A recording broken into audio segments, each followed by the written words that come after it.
यह दुनिया की सबसे ठंडी बस्ती है। ये साइबेरियाई गांव साल के कम से कम 8 महीने तक जमा देने वाली ठंड का सामना करता है। ऊपर से देखने पर यह गांव लगभग सुनसान लगता है क्योंकि यहाँ इतनी ठंड होती है। जब आप वहां होते हैं तो आपकी उंगलियों के सिरे ठंड से जलने लगते हैं। ठंड का असर सिर्फ लोगों और जानवरों पर ही नहीं बल्कि सचमुच हर जीवन को जमा देती है। फोन ठीक से काम करना बंद कर देते हैं और बंद हो जाते हैं। सड़क पर छोड़ी गई कारें कुछ ही घंटों में जम जाती हैं। फल और सब्जियां नहीं उग सकती क्योंकि यहाँ की जमीन साल भर जमी रहती है। अगर आप मॉस्को से 7 घंटे की उड़ान पूर्व की ओर लें तो सबसे पहले आप याकुत्स्क पहुंचेंगे। कई घंटों की ड्राइविंग के बाद आप साइबेरिया के सबसे ठंडे गांव ओयम्याकॉन पहुंचेंगे। वहां थर्मामीटर लगभग हर दिन -60 डिग्री सेल्सियस दिखाते हैं। जब आप वहां होते हैं तो ऐसा महसूस होता है जैसे आप किसी और ग्रह पर हैं। ओयम्याकॉन में लगभग 800 लोग रहते हैं जो 1.5 वर्ग किलोमीटर में फैले हुए हैं। बाहर किसी और व्यक्ति को देख पाना लगभग असंभव है। ऐसा लगता है जैसे यहाँ समय भी जम गया हो। इस गांव में सामान्य तापमान -50 से -60 डिग्री सेल्सियस के बीच रहता है, इसलिए यहाँ वाकई बहुत ठंड है। इस क्षेत्र की मिट्टी पूरे साल जमी रहती है। स्थायी रूप से जमी हुई मिट्टी की एक परत सैकड़ों मीटर गहराई तक फैली हुई है। ठंड से बचने के लिए गांव में एक केंद्रीय कोयला बॉयलर से पाइपों के जरिए घरों तक गर्मी पहुंचाई जाती है। केंद्रीय हीटिंग सिस्टम ही गर्मी का एकमात्र स्रोत है और इसे लगातार चलना पड़ता है। यहाँ तक कि थोड़ी देर के लिए भी हीटिंग सिस्टम बंद हो जाए तो पूरा गांव भयानक ठंड में डूब सकता है। ओयम्याकॉन में दिन हमेशा जल्दी शुरू होता है। हालांकि सूरज लगभग सुबह 10 बजे निकलता है। लोगों को अभी भी अंधेरे में ही अपनी रोजमर्रा की दिनचर्या निभानी पड़ती है। घरों के अंदर कमरे, स्टोरेज स्पेस और फ्रिज दोनों की तरह काम करते हैं। ये बिना हीटिंग वाले कमरे भी कड़ाके की ठंड के खिलाफ एक बफर का काम करते हैं। नाश्ते में वे अक्सर हाई कैलोरी खाना खाते हैं, जैसे जेम के साथ तैलीय पैनकेक।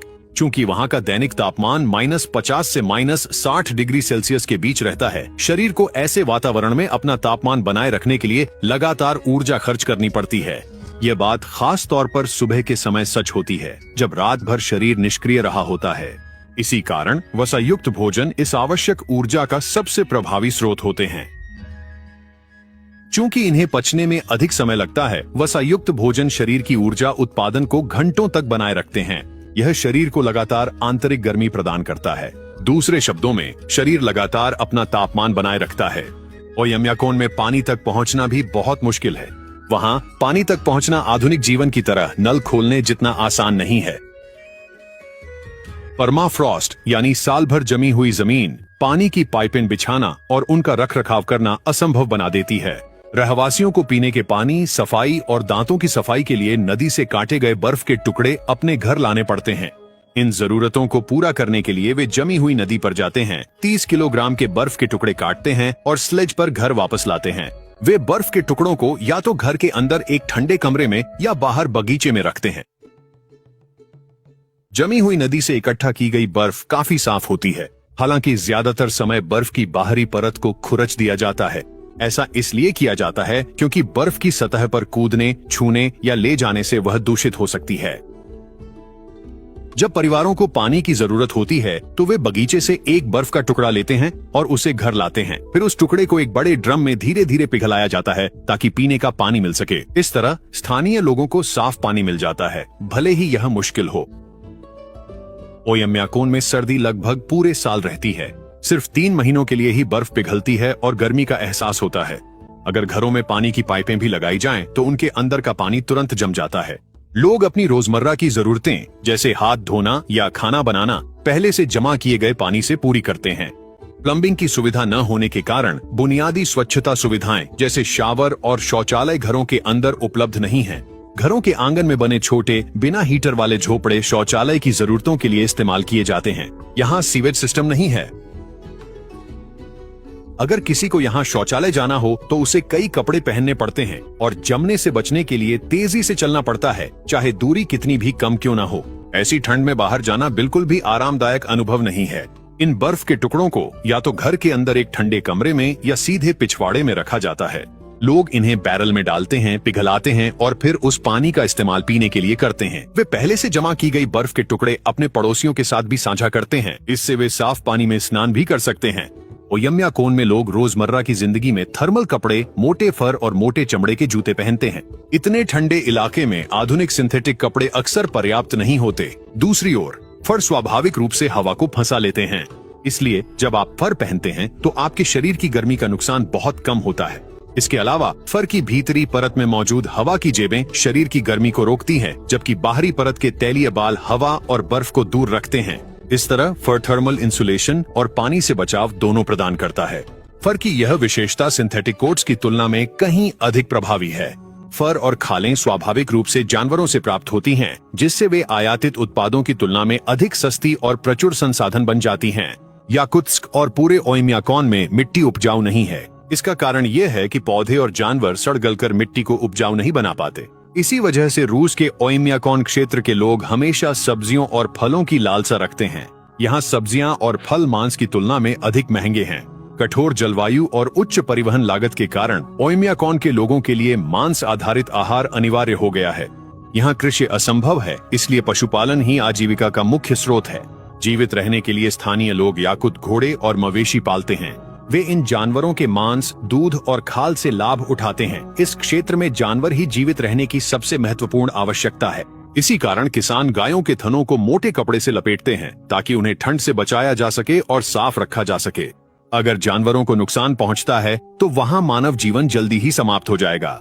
जानवरों की तेज गंध के कारण अस्तबल में सांस लेना मुश्किल हो जाता है, लेकिन गांव के लोग इसके आदी हैं।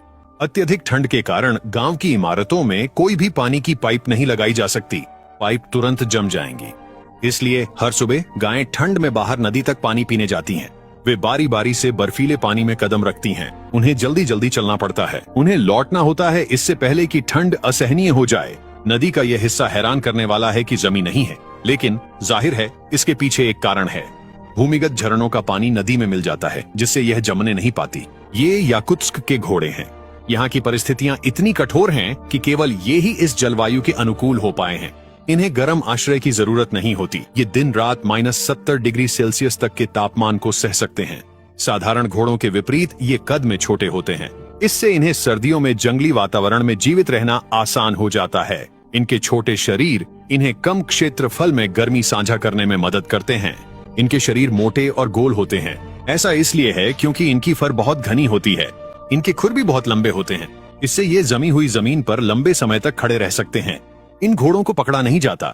इन्हें जानबूझकर पाला जाता है। इन्हें इंसान पालते हैं और फिर अपनी जरूरतों के लिए इस्तेमाल करते हैं। और सही कहें तो घोड़ों को उनके मांस के लिए पाला जाता है। यहाँ घोड़े का मांस बहुत लोकप्रिय है। जैसा कि आप देख सकते हैं, ये काफी चिकना होता है। ये विटामिनों और उपयोगी खनिजों से भरपूर होता है। चूंकि यहाँ फल या सब्जियां नहीं हैं, इसलिए याकुत्स्क के लोग अपने विटामिन मांस से प्राप्त करते हैं। इसी वजह से पूरे साइबेरिया में मछली पकड़ना भी आम है। यहाँ मछली बर्फ तोड़कर पकड़ी जाती है। ओयम्याकोन जैसे स्थानों में बर्फ में मछली पकड़ना न केवल आजीविका है, बल्कि यह एक सांस्कृतिक, सामाजिक और लगभग रस्म जैसा कार्य भी है। -50 डिग्री सेल्सियस तक के तापमान में बर्फ में मछली पकड़ने के लिए इंजीनियरिंग, धैर्य और पारंपरिक ज्ञान की आवश्यकता होती है। याकुतिया में लगभग सभी प्रमुख नदियां और झीलें नवंबर से लेकर अप्रैल के अंत तक पूरी तरह जम जाती हैं। यहाँ बर्फ अक्सर 1.5 से 2 मीटर तक मोटी होती है। इसलिए मछली पकड़ने के लिए बर्फ में छेद करना, परतों में मछलियों की सही जगह पहचानना और ठंड प्रतिरोधी उपकरण व कपड़े इस्तेमाल करना जरूरी होता है। बर्फ काटने के लिए धातु की नोक वाले भाले, कुल्हाड़ी और लोहे की छेनी जैसे औजारों का इस्तेमाल किया जाता है। मछुआरे आमतौर पर नदी के मोड़ों, धाराओं के संगम या झील के बीच के स्थानों को पसंद करते हैं। याकूत मछुआरे इन जगहों का पता बर्फ के नीचे पानी की आवाज सुनकर या पिछले वर्षों के मछली पकड़ने के स्थानों को याद करके लगाते हैं। पकड़ी गई मछली तुरंत जम जाती है। इन्हें या तो तुरंत खा लिया जाता है या जमी हुई अवस्था में रखा जाता है। अधिकतर समय मछली कच्ची ही खाई जाती है। ओयम्याकोन क्षेत्र में कच्ची मछली खाना सिर्फ एक आदत नहीं, बल्कि गहरे जलवायु, सांस्कृतिक और जैविक कारणों पर आधारित जीवन शैली है। याकूत परंपरा में कच्ची मछली खाने को स्ट्रोगनिना कहा जाता है। जब आप मछली पकाते हैं तो कुछ लाभकारी फैटी एसिड, विटामिन डी और एंजाइम नष्ट हो जाते हैं। याकूतिया जैसे स्थानों पर जहां धूप बहुत कम मिलती है, विटामिन डी बहुत कीमती होता है। कच्ची मछली ये विटामिन और वसा अपने सबसे प्राकृतिक रूप में प्रदान करती है। इस प्रकार कच्ची मछली खाना इस कठोर भौगोलिक क्षेत्र में रहने वाले लोगों के लिए एक जैविक अनुकूलन रणनीति है। अगर आपकी मछली पकड़ने का दिन सफल नहीं रहा तो आप ओयम्याकोन और याकुत्स्क के बाजारों में जमी हुई मछली खरीद सकते हैं। लोग अपनी पोषण संबंधी आवश्यकताओं को पूरा करने के लिए ऐसे बाजारों से मछली लेते हैं। हालांकि ध्यान रखें कि शहर के केंद्र की ओर जाते समय रास्ते में ज्यादातर कोहरा रहेगा, जिससे दृश्यता कम हो जाएगी। ओयम्याकोन और याकुत्स्क में ट्रैफिक से बचकर रहना भी एक बड़ी चुनौती है। यहाँ की हवा बेहद ठंडी है और कारों के एग्जॉस्ट से निकलने वाला धुआं ठंडा होकर कोहरे जैसा माहौल बना देता है। ओयम्याकोन में परिवहन के साधन भी काफी दिलचस्प हैं। कारों के अस्तित्व में आने से पहले लोग परिवहन के लिए घोड़े, बैल और बारहसिंगा का इस्तेमाल करते थे। इस क्षेत्र में बारहसिंगा बहुत महत्वपूर्ण हैं। इनका उपयोग केवल परिवहन के लिए ही नहीं बल्कि इनके मांस, दूध और खाल के लिए भी किया जाता है। यहाँ की ठंड इतनी ज्यादा है कि सबसे मजबूत वाहन भी सही सावधानी के बिना चलने लायक नहीं रहते।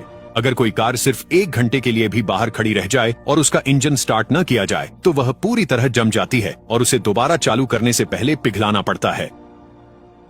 लोग अपनी कारों को गर्म करने के लिए जेट हीटर का इस्तेमाल करते हैं। अगर किसी गांव वाले के पास गर्म गैरेज है तो वह अपनी कार को महीनों तक वहां रख सकता है, बिना इंजन खराब होने के डर के। उस क्षेत्र के कुछ लोग कभी भी इग्निशन बंद नहीं करते और हमेशा इंजन चालू ही रखते हैं। ओयम्याकोन और साइबेरिया जैसे अत्यधिक ठंडे क्षेत्रों में इंजन चालू रखना सिर्फ एक आदत नहीं बल्कि जीवित रहने के लिए जरूरी है।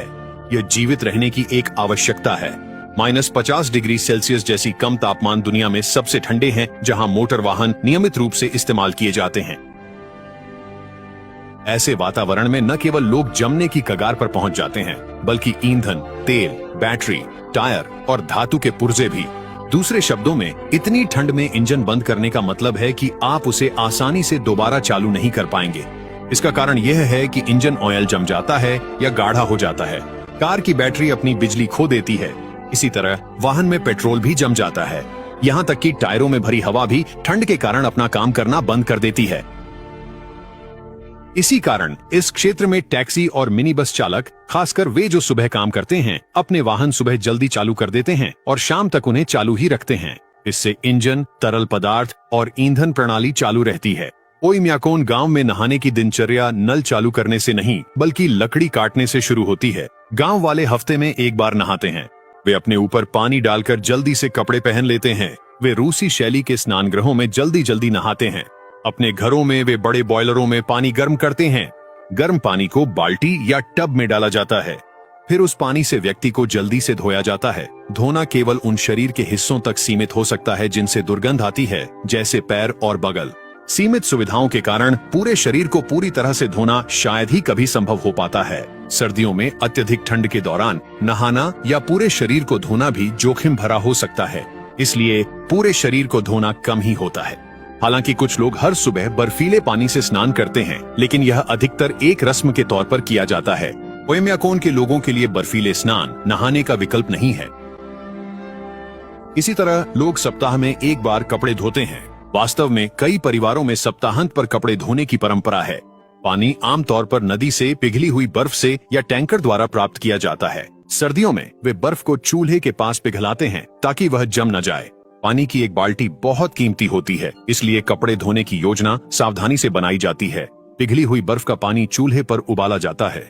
गर्म पानी को फिर एक बड़े कड़ाह में डाला जाता है। कपड़े कड़ाह में डिटर्जेंट के साथ डालकर हाथ से धोए जाते हैं। सर्दियों में कपड़े बाहर सुखाना संभव नहीं है क्योंकि वे कुछ ही मिनटों में जमकर सख्त हो जाते हैं। कपड़े आमतौर पर घर के अंदर चूल्हे के पास सुखाए जाते हैं। इससे घर में नमी हो जाती है, लेकिन कोई और उपाय नहीं है। ओयम्याकोन में लोगों को शौचालय इस्तेमाल करने के लिए अब भी बाहर झोपड़ी में जाना पड़ता है। क्षेत्र में कम तापमान, बुनियादी ढांचे की लागत और जमने के खतरे के कारण कई घरों और छोटे बस्तियों के लिए शहरी सीवेज सिस्टम से जुड़ना व्यावहारिक नहीं है। जमी हुई जमीन के कारण सीवर की नींव खोदना और सीवर पाइप तथा अपशिष्ट जल बुनियादी ढांचा बिछाना मुश्किल हो जाता है। इसी कारण ओयम्याकोन में इंडोर प्लम्बिंग की बजाय बाहर अलग खड़े शौचालयों का इस्तेमाल किया जाता है। जब लोग बाहर शौचालय जाते हैं तो वे मोटे फर वाले कपड़े, दस्ताने और बेरेट पहनते हैं। कभी कभी वे फेस मास्क भी पहनते हैं। ऐसा इसलिए है क्योंकि जब दरवाजा खोला जाता है तो ठंडी हवा अंदर आ सकती है, जिससे बीमारी का खतरा बढ़ जाता है। ओयम्याकोन में जीवित रहना प्रकृति को चुनौती देकर नहीं बल्कि उसके साथ सामंजस्य में रहकर संभव है। याकुत्स्क के लोग ठंड से लड़ने के बजाय प्राचीन शमैनिक ज्ञान का उपयोग करके ठंड के नियमों के अनुसार जीवन जीते हैं। यहाँ सबसे कठोर सर्दियों का भी सामना डर से नहीं बल्कि अनुष्ठान से किया जाता है। यह विश्वास रखते हुए कि प्रकृति जितना लेती है उतना ही देती भी है। यह विरोध नहीं बल्कि प्रकृति के साथ जीने का तरीका है। ऐसे और वीडियो के लिए वीडियो को लाइक करें और चैनल को सब्सक्राइब करें। अगले वीडियो में फिर मिलेंगे।